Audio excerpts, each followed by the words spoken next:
Hello guys! Welcome back to another video. This is Furliche TV at sa araw na ito guys ay aakyat po tayo ng bundok para po mag-exercise. So ito po yung aking ginagawa araw-araw, morning time, in the afternoon, and evening time. So samahan ninyo ako guys! So heto na po tayo guys! Dito sa ating mountain. Ito lang po ay sa harapan po ng aming bahay. So, lagi po ako dito, umaga, tanghali at gabi. Para po mag-exercise at maglakad-lakad. Maganda po ang panahon sa ngayon dahil umulan po siya kagabi. At ngayon ay maganda po ang araw po niya. Kahit na meron po siyang kalamigan pa rin.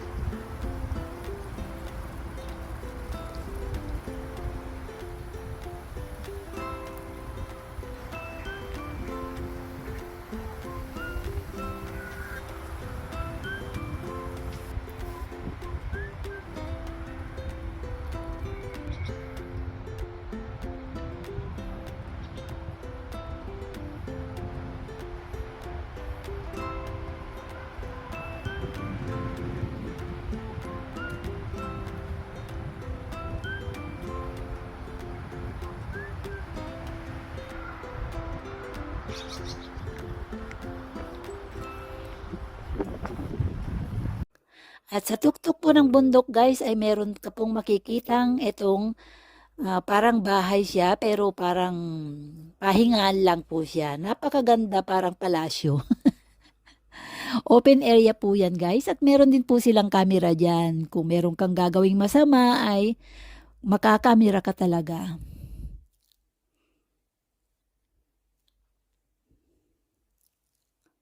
Ayan po guys, napakaganda po talaga. Tuktok na po ito, kaya malamig dito sa taas. At yan nga po, bababa po tayo dahil may hagdanan po siyang pababa. Step by step, ingat lang po tayo kasi nga matirik po ang lugar na ito. So kapag bababa ka guys, ay ito po yung iyong makikita.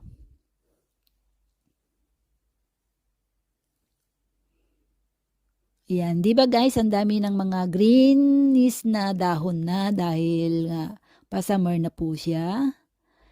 Not like the past few months na talagang napakalamig po talaga dito.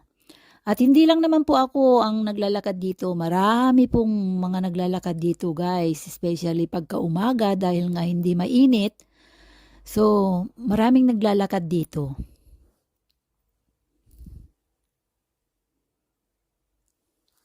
Ayan, pagkatapos ka na o kaya pagod ka na, medyo upo-upo ka lang din dito ng konti.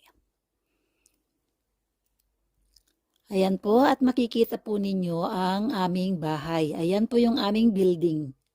Yung meron pong red na sasakyan.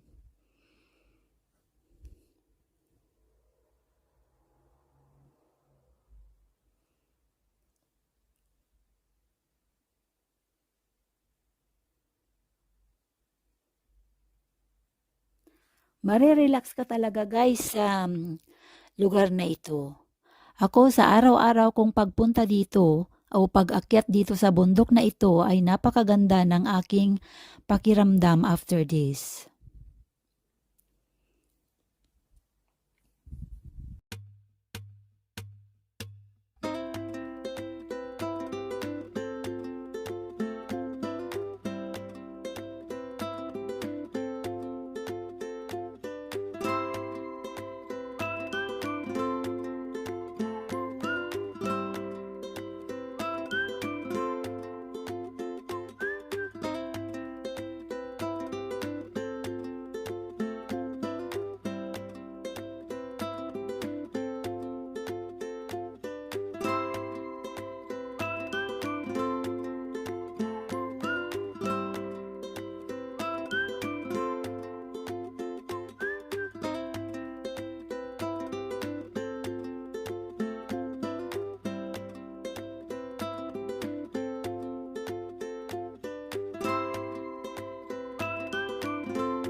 At meron nga akong nakita dito na hindi ko alam kung anong pangalan nitong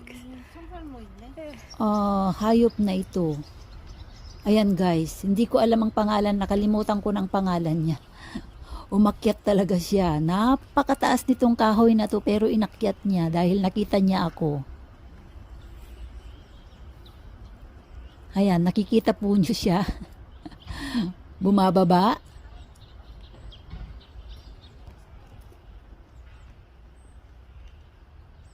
At dahil nilapitan ko siya, umakyat ulit.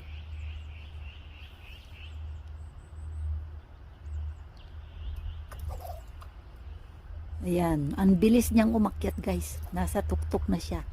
Napakataas talaga ng kahoy na ito.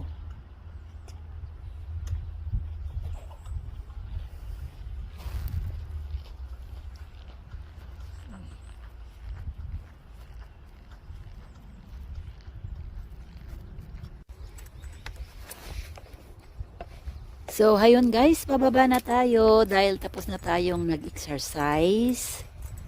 At bababa na tayo.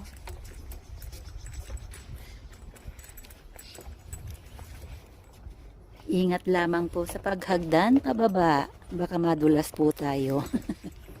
Kasi matirik yan. Pababa po talaga siya.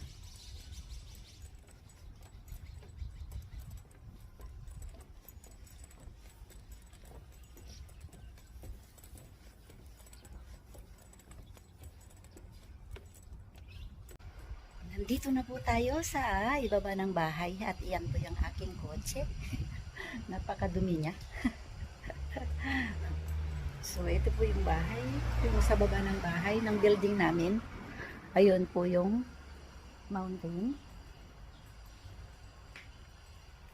Yan po yung pinuntahan nating mountain. So baba lang talaga ng bahay po namin. Ito po yung main door. Pipindot ka po dito ng secret number. Pero hindi po tayo dyan mag-e-enter. Ikot lang tayo para hindi na tayo magpindot ng secret number. So, ito yung isang naka-open na siya. So, no need to touch. Nandito na po tayo sa bahay. At ito po yung ating pindot po tayo dyan. Bukas na po.